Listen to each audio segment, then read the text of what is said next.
more as kind of like, our little sister. Okay. No offense. There's like a whole table of Wisconsin people here. Yeah, they're just confused right now. Maybe we should have gone that route. We're trying to help you guys out. Yeah. Trying to let you know who to root for. Something I'm curious about, who's your favorite player when you were a kid, just as a fan, and then now being so strongly associated with the league, who's the guy that you just really love to watch? Well, I love watching, like Austin Matthews, Connor McDavid, some of the young people that you can relate to that I can't, and that's awesome. We can relate to it because we play with them on NHL. Yeah, exactly. On show. But yeah, I mean, when I was younger, I grew up an Islander fan, so I was a huge, Mike Bossy fan. He was my favorite player. Dwayne Sutter was my other favorite player. I got to cover him as the head coach in Florida, actually. Wow. Denny Potvin, Brian Trottier, all those guys were tremendous. When I started covering the Panthers, there were just some awesome players to deal with there. Guys like Brian Skrulin, Scott Mellenby, people like that, Rob Niedermeyer.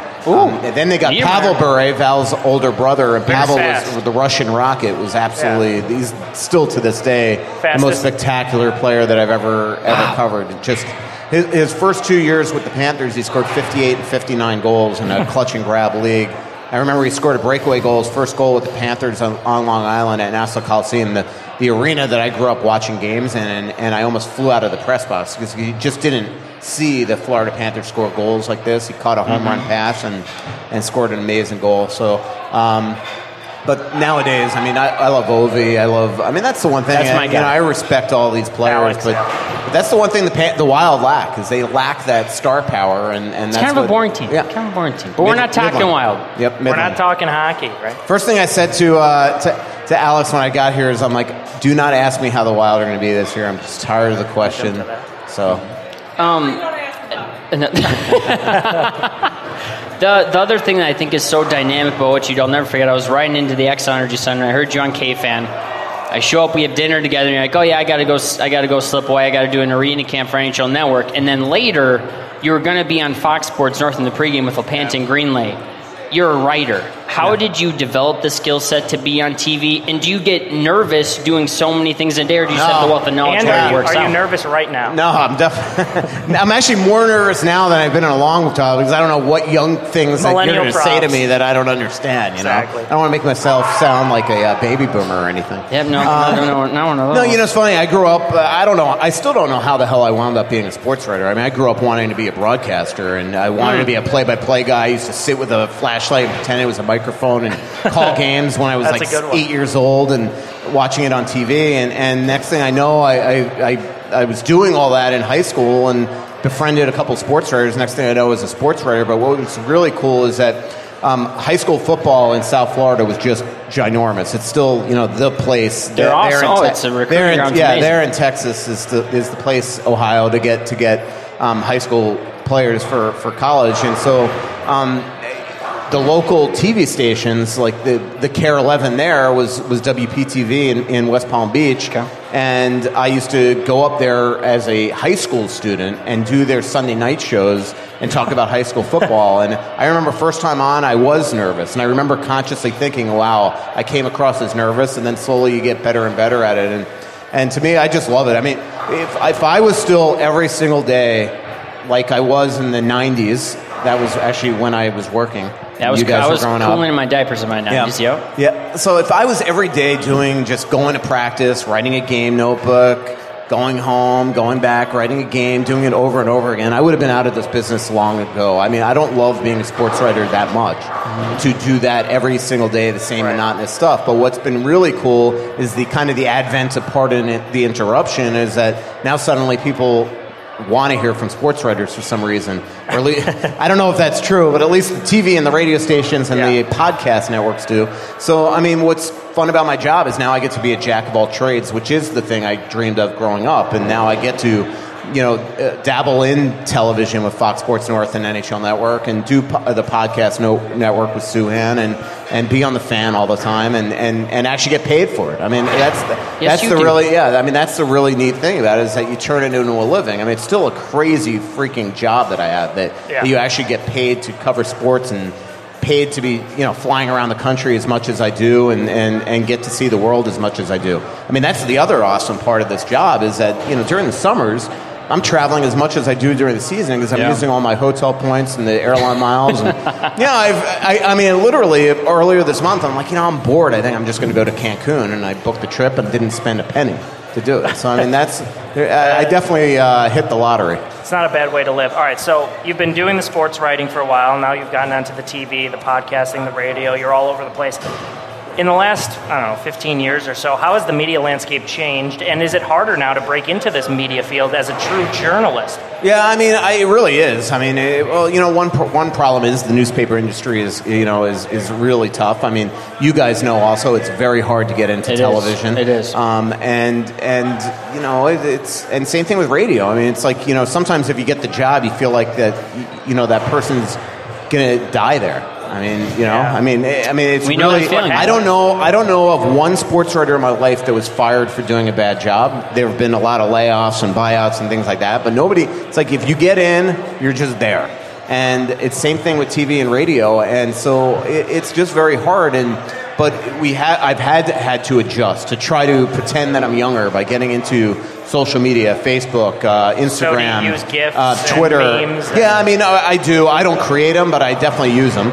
But Twitter is something that I've embraced. I mean, I've definitely built a quote-unquote brand, and you've had to. I mean, it's just the way to really promote what you're doing, not just what you're writing, but promote when you're coming down to Punch Bowl Social to do a podcast and doing something at Delano's, and things like that. So it's one of those, it's one of those things you've had to embrace. It's a different world now. Back in the old days, you'd actually, if there was a story going on, you had all day to work on it. You'd report it out. Now it's every single thing you hear, you're putting it out on Twitter, which is not a good way to report news. So it's a different world the last 14 years. And so many outlets, like when Aaron Rodgers signed the big deal this afternoon, I heard about it from so many different platforms. I saw it on Instagram. That was the first thing I saw. And you know what's really funny is that whoever broke that story first was so proud of it, and they broke it for a second, because that's just the way the world is. I can't explain to you, the biggest story I've broken here in Minnesota, well, there have been a good amount, but the biggest one was Parisian Suitor signing here. I worked so freaking hard to break that story, and the second I broke it, though, it was just boom, everywhere, and who even remembers? It's a source of pride for the people in the business.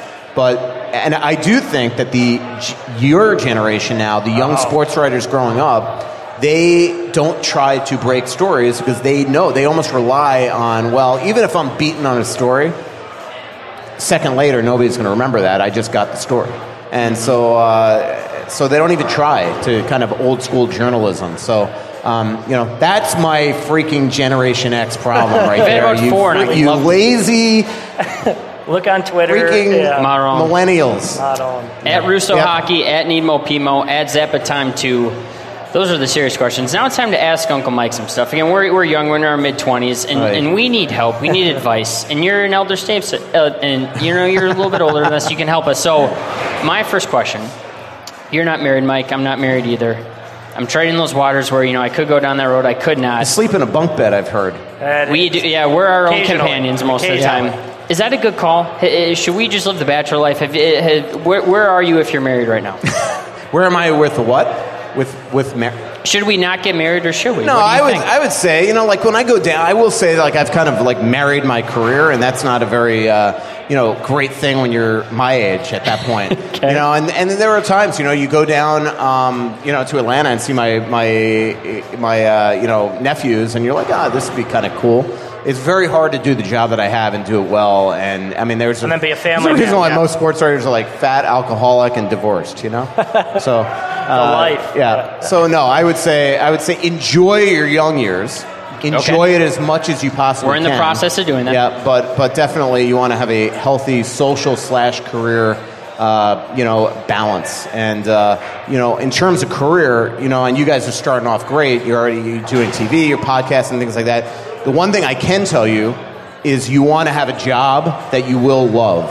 Because if you have a job that you hate when you're older, you will hate your life. I mean, you bring it home. We all spend so much time doing our careers that if you are miserable at work, you're going to bring it back. I mean, there's just no way about it. And so I feel bad for people that just don't like their job. And so that's been probably the coolest part of that.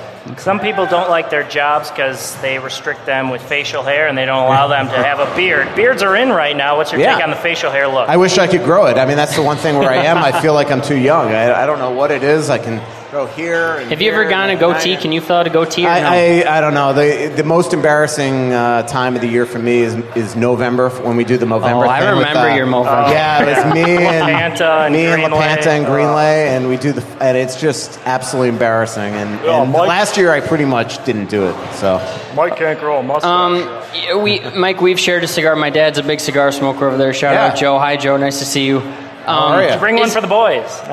Am I too young to start a cigar habit, or should I just get it going? No, you're never too young. It's just, we have openings at I'm a member at a private cigar club. You got a key club? Giddy up. Yeah, no, it's pretty awesome. This club that I'm a member of, 58 members. Some Any big millennials? Wigs than me. Any pretty millennials? secrets. There are some millennials. What? Right. Actually, I might be the youngest person. I don't know.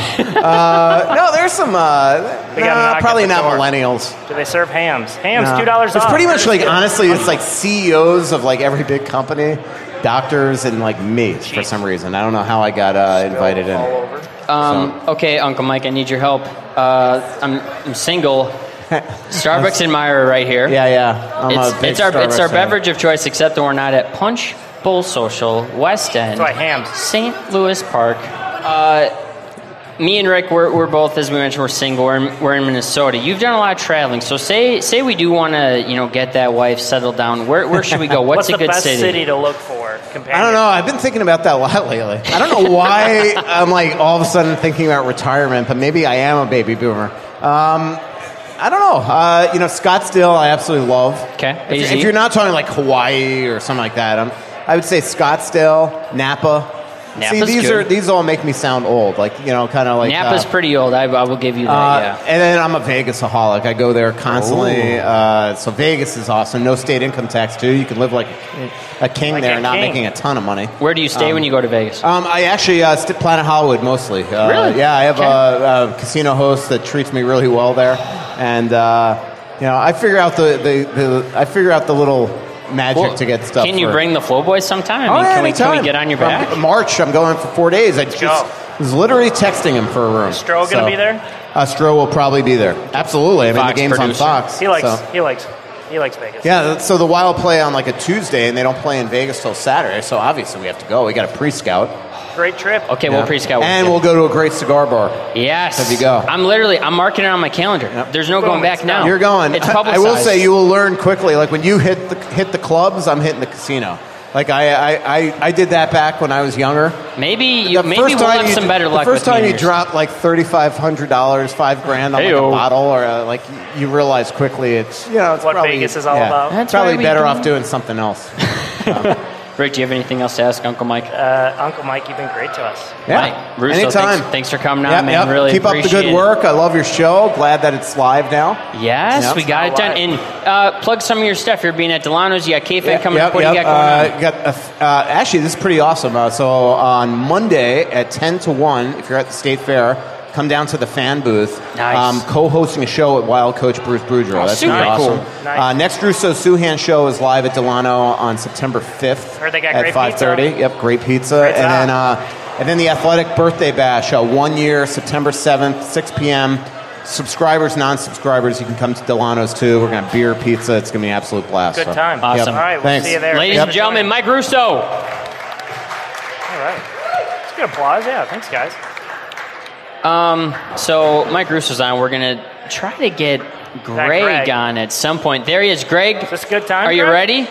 Come on Greg's over. in. Everybody, the general manager of Punch Bowl Social. Yep. Headset. Yep. Throw the headset on. Make sure you're really close. Greg, first of all, thank you for having us here. Really appreciate it. It's been awesome so far tonight. It's been our pleasure to have you guys. So, first of all, tell us, you're the manager here. You guys have such an extensive alcohol and non-alcoholic list. When you just come here as a fan, what do you like to drink? Actually, I'm a big fan of the PBS Old Fashioned. Oh, Probably the best Old Fashioned you're ever going to have. Willie had an old fashioned today. Willie, was it good? Will, did you like it? Willie, old-fashioned, yay or yes? He finished it. So Phenomenal. liked it. Good.